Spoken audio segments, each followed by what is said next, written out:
Pour la dernière étape du jour, direction les États-Unis avec l'ami Jacques Cardoz. Et au pays de l'oncle Sam, oui, l'oncle Sam, les parents ont un seul objectif apparemment, faire de leurs enfants de vrais champions. Bonjour Jacques, cette course effrénée à la réussite, c'est pas un peu too much comme on dit chez vous? Oh, si c'est too much, bonjour. Oui, c'est vrai que 40 millions d'enfants ici pratiquent une discipline sportive tous les week-ends. 60% des enfants sont même inscrits dans un club à l'âge de 6 ans, 60% des garçons et 50% des filles, c'est dire. Et ça veut dire forcément qu'on va jouer tous les week-ends avec des compétitions en club. Et lorsqu'on est aux États-Unis et qu'on joue contre l'équipe voisine, ça veut dire forcément 2-3 heures de route. Donc c'est beaucoup de temps pris, évidemment, sur le reste. Et la presse américaine ici considère effectivement que c'est too much, que les parents ici sont même absolument obsédés par les résultats sportifs de leur progéniture. Les mamans avouent même une forme d'addiction à l'idée d'aller voir leur progéniture réaliser des exploits en football, en soccer ou en basket. Et puis il y a un intérêt économique à tout cela, parce que lorsque son enfant obtient de très très bons résultats, on a une chance que les universités viennent recruter son enfant. Vous savez que les universités coûtent très très cher, hein.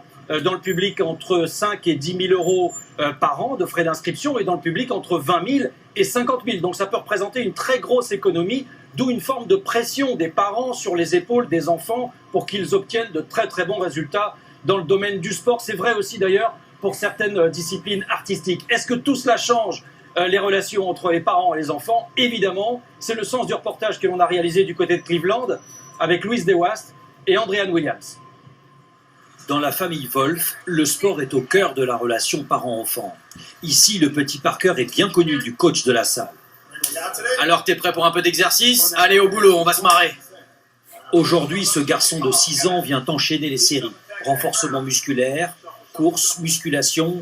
Au total, il s'entraîne 5 fois par semaine. Et lorsqu'il ne fait pas de football américain l'été, le basket prend le relais l'hiver. Son coach spécialisé dans les entraînements intensifs pour enfants ne fait aucune concession. C'est pas fini, Parker. Et ta deuxième jambe? Il n'est pas trop jeune pour porter des poids comme ça. Pour lui, ça ne fait que 2,5 kg. Tant qu'il y arrive, ça va. Mais c'est mon boulot de vérifier que les enfants peuvent supporter ces poids. Sinon, je réduis les charges. Mais je les encourage toujours à se dépasser pour voir jusqu'où ils peuvent aller. Un programme tellement chargé que Parker possède son propre carnet d'exercices. Et les parents ne sont jamais très loin. Eux aussi, exigeants et impliqués au point de participer à certains entraînements. Bravo!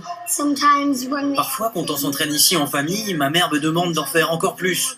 Mais moi, je lui dis, mais c'est pas juste, j'ai déjà fait les 12 pompes qui sont sur ma liste. Mais j'aime bien quand même quand mes parents sont là, parce que ça nous permet de passer du temps ensemble.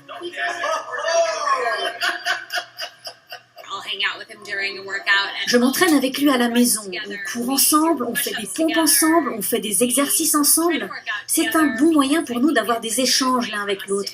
Ça nous fait bouger tout en partageant des bons moments. Depuis son plus jeune âge, les parents poussent leur fils unique à se dépenser et à en faire toujours plus. Ils ne lui font jamais de cadeaux. Il se transforme même en coach parfois. À 6 ans, Parker s'est déjà essayé au hockey sur glace, au poste de batteur en baseball. C'est une réalité américaine. Les entraînements prennent une part importante du programme quotidien. Doué au golf, Quel super tir! Parker a déjà cet esprit de compétition qui fait partie de la culture du pays. La plupart des Américains pensent qu'ils sont les meilleurs, même s'ils réalisent parfois que ce n'est pas toujours le cas. On est toujours très compétitif. Ce n'est pas être méchant avec les autres, mais c'est essayer d'être le meilleur. Ça, c'est dans notre ADN. Ça, c'est ma chambre. À la maison, tout tourne autour du sport.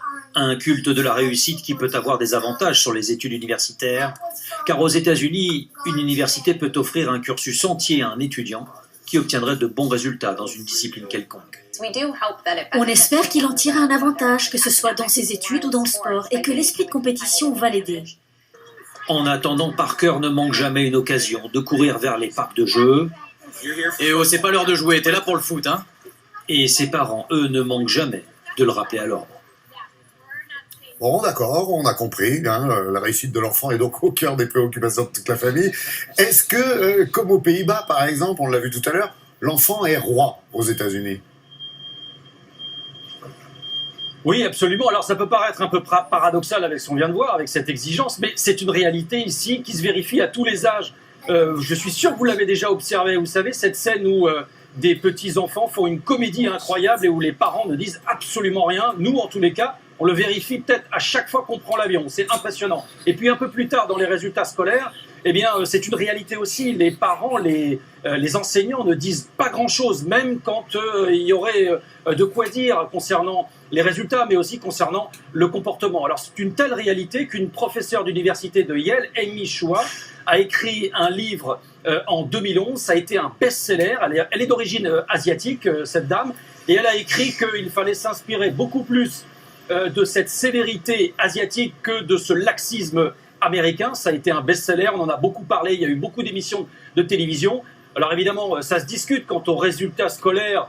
Est-ce qu'il faut aller dans un sens ou dans l'autre? Là, évidemment, le débat n'est pas tranché. Mais ce qui est sûr, c'est que c'est une réalité. Ici, l'enfant peut presque tout se permettre aux États-Unis avec ses parents. Merci Jacques, c'est toujours un plaisir. À très bientôt donc.